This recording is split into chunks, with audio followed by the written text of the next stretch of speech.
Hi, hello எல்லாருக்கும் வணக்கம். நான் புதுக்கோட்டை பழனி பெயிண்டர் பேசுகிறேன்.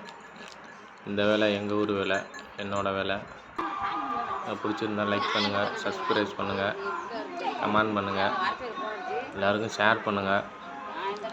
இதை வச்சு நிறையா இதுக்கு நான் நிறையா ஏழையாக இருக்கவங்க எல்லாருக்கும் ஏதோ என்னால் முடிஞ்சதை நான் உதவி பண்ணலாம்னு இருக்கேன்.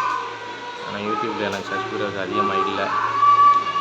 அதனால் நீங்கள் எல்லாருமே எனக்கு சப்ஸ்கிரைப் பண்ணி கமெண்ட் பண்ணி லைக் பண்ணுங்கள். ஏதோ என்னால் முடிஞ்சதை நான் ஒரு சில பேருக்கு உதவி பண்ணுறேன். அது வந்து யாருக்கும் தெரியாது. இது மூலமாக எனக்கு